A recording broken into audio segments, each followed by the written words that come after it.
Grégory, je suis avec beaucoup d'intérêt la situation en Haïti, surtout après In Haïti, et on a vu que la situation s'est détériorée. Je ne sais pas si c'est un constat, mais comment vous ressentez-vous le déroulement de la situation, et puis quelles sont les directives, qu'est-ce que Dieu vous dit par rapport à ça, qu'est-ce qu'on doit faire pour que les choses s'arrangent en fait en Haïti, parce que c'est vraiment alarmant. Merci pour la question, et c'est touchante. Perspective générale.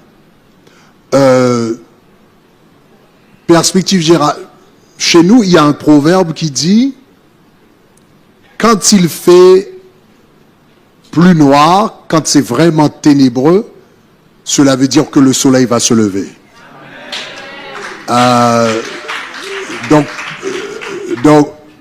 Donc c'est ce, je ne dirais pas, c'est pas juste un sentiment, c'est la foi que j'ai, et c'est également la foi du peuple de Dieu, dans l'œuvre de Dieu, dans tout ce qui se passe en Haïti.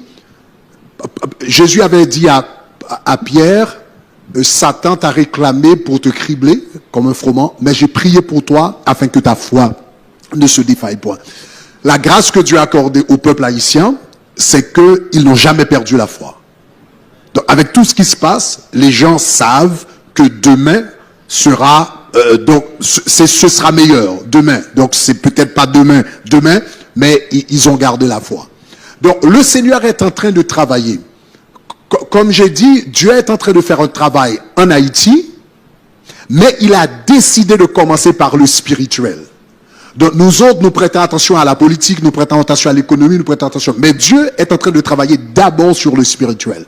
Donc nous sommes en 2024, en 1930 aux États-Unis, en 1930 en Haïti, il y avait moins de 40 000 chrétiens en Haïti. Moins de 40 000 chrétiens évangéliques, 38 000 et quelques qui en avaient en 1930. Aujourd'hui, en Haïti, nous sommes plus que 6 millions, pardon. Nous sommes passés de 38, dans moins d'un siècle, nous sommes passés de 38 000 à plus de 6 millions. Donc cela veut dire, pendant tout ce temps où il y a eu des troubles politiques, etc., c'est comme plus les gens souffrent, plus ils se tournent au Seigneur. Et ça, c'est une grâce. Parce que en Europe, quand il y a eu les 2 guerres mondiales, ça a promu l'athéisme en Europe. L'existentialisme athée, Jean-Paul Sartre et le reste. En Europe, quand ils ont souffert, ils se sont tournés contre Dieu. En Haïti, plus ils souffrent, puis ils se tournent vers Dieu. Donc ça, c'est une grâce. Donc la première des choses, donc j'ai compris que le Seigneur s'intéressait d'abord au cœur. Donc maintenant, donc Haïti a vécu un réveil.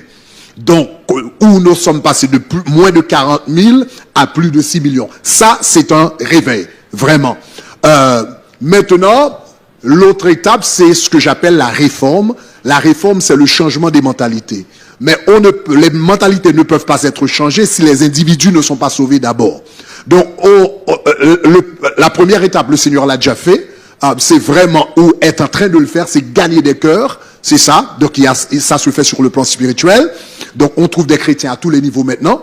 Maintenant, il y a des transformations de la mentalité qui doit se faire par l'enseignement. Mais moi, qu'est-ce que le Seigneur m'a dit particulièrement? Ce que je suis en train de faire maintenant, et ça, j'ai appris de Pasteur Sanogo en 2018, quand on a fait la croisade. Pasteur Sanogo avait parlé au fait des 12 portes. C'est la première fois que j'avais entendu vraiment la notion de 12 portes. Dès lors, ça fait déjà 4 ans. Donc là, que vraiment je suis en train vraiment d'étudier cette notion à fond, parce que j'ai compris que c'est un patron vraiment pour le développement d'un pays. Donc ce que je suis en train de faire maintenant, c'est de travailler. La dernière directive que j'avais reçue du Seigneur après la marche qu'on avait faite l'année dernière, c'est de faire un plan de 25 ans, un plan de développement sur 25 ans pour Haïti. Donc, c'est ce qu'on est en train de faire maintenant. On est en train de travailler sur Haïti 2050. Donc, on compte faire le lancement à la fin on compte faire le lancement en décembre 2025, du 5 au 12 décembre 2025. Ce sera un programme un peu comme In Haïti, mais avec 1 million de personnes. Donc, c'est un peu comme ça. Donc, ça va être beaucoup plus qu'on avait fait qu'In Haïti, c'est inviter toute la nation. Ce que le Seigneur m'avait dit après In Haïti, alors à ce moment, j'avais pas l'idée de plan de 25 ans, mais ce que le Seigneur m'avait dit à Haïti, après In Haïti, c'est que vraiment le prochain grand programme serait en 2025 et il fallait apporter la dîme de la nation à Dieu. Donc, la population d'Haïti, c'est à peu près 11 millions en Haïti. Donc, il fallait à peu près 1 million et quelques personnes, rassembler 1 million et quelques personnes.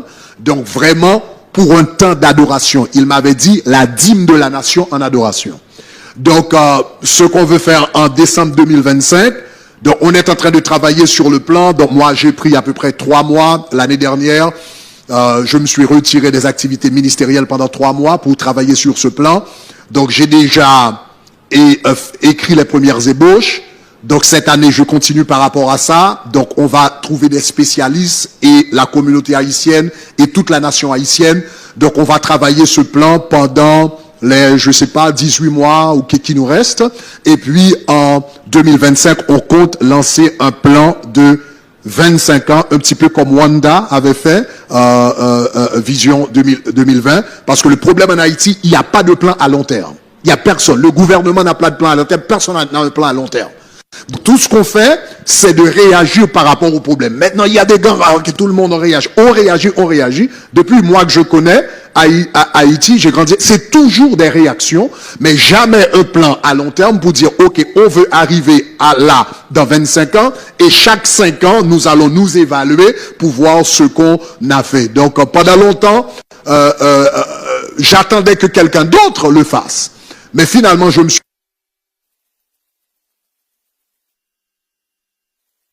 mais comme je me suis rendu compte que à un moment je suis arrivé à la conviction, bon, étant donné que c'est moi qui ai compris ça, donc c'est moi qui a la responsabilité de le faire, évidemment, donc on va le partager avec tout le monde, donc c'est un peu ça. Mais le Seigneur va faire son travail et amen. Merci. Amen. Alors ça va nous donner vraiment de porter Haïti en prière, le pasteur Grégory l'a dit, il dit, le Seigneur a dit à Pierre, j'ai prié pour toi afin que ta foi ne défaille point. Quand tu seras relevé, affermis tes frères. Donc le Seigneur nous a annoncé, et j'ai aimé vraiment le proverbe, parce que c'était le thème de la campagne In Haïti. Haïti, soleil bon Dieu, rivé sous vous. C'est-à-dire le soleil se lève. Et le soleil est en train de se lever, il va se lever. Et nous voulons terminer ce moment vraiment nous souvenons de Haïti. Donc, là où le péché a abondé, les ténèbres a abondé, la grâce a surabondé. Et en même temps, je voyais passer parmi nous qui m'amène aussi à vouloir faire une prière pour bénir l'Algérie. Amen.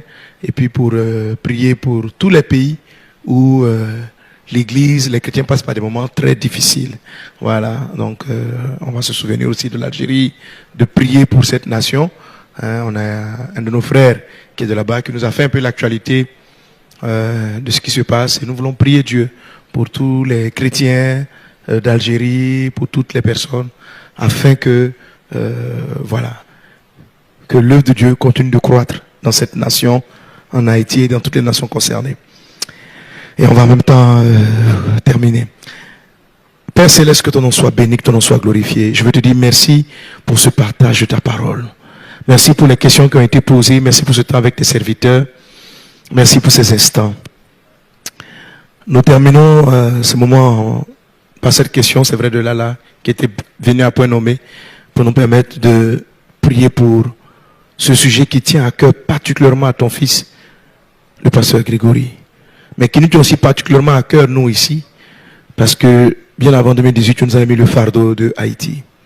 Et nous voulons te prier afin que cette nation connaisse ta paix et que ton soleil qui est annoncé se lève. Pas pour rentrer, pour mettre Haïti encore dans un cycle de perpétuel recommencement, mais pour le lancer cette fois-ci vers la voie de son développement, de sa prospérité à tous égards.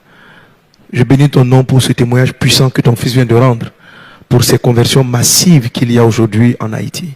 Nous croyons que ce mouvement de réveil va s'amplifier avec le temps dans le nom de Jésus. Et nous croyons que la mentalité, oh Dieu, est en train d'être formatée. Il y a ce que les hommes voient, il y a ce que tu fais. Apprends-nous à voir tes œuvres et non pas celles de l'actualité, mais à voir l'actualité spirituelle. Que Haïti soit béni. Haïti, soleil bondier, rivé sous vous. In the name of Jesus, au nom de Jésus. Merci pour l'Algérie. Merci pour tous les pays où l'Église, les chrétiens sont persécutés, sont empêchés de faire les cultes. Tu es le Dieu qui nous donne la paix pour que l'évangile soit annoncé. L'évangile est prêché dans la paix par les messagers de la paix. Que la paix de Dieu soit sur l'Algérie. Que la paix de Dieu soit sur tous les pays qui traversent ces temps difficiles. Que ta paix et que cette paix-là soit propice à l'évangélisation, à la propagation de la parole de Dieu. Merci Seigneur pour ce que tu fais. Merci pour ces nations qui sont bénies. À toi l'honneur, la gloire, la louange au siècle des siècles. Merci pour ces temps de partage. Au nom de Jésus. Amen. Que Dieu vous bénisse. Alors pour tous ceux et celles qui sont en ligne, voilà, c'était notre dernière session. C'est ça, non? C'était le dernier c'est partage. Le dernier c'est partage. On se retrouvera donc l'année prochaine à SPAC 2025 avec des prochains c'est partage. Mais avant cela, on se retrouve tout à l'heure au stade de l'université pour notre, je dirais presque mini veillée de plénière. Amen. Mais c'est pas terminé, c'est pas que n'est pas fini. Il y a encore demain, samedi 23, à partir de 10h, un enchaînement de bénédictions de paroles sur la grâce divine qui seront déclarées par nos différents orateurs. Amen. Et puis le dimanche, plusieurs d'entre eux seront dans nos assemblées. Voilà. Donc ne manquons pas ces différents programmes. Que Dieu vous bénisse. Que la grâce et la paix du Seigneur soient avec vous. Amen. Une acclamation.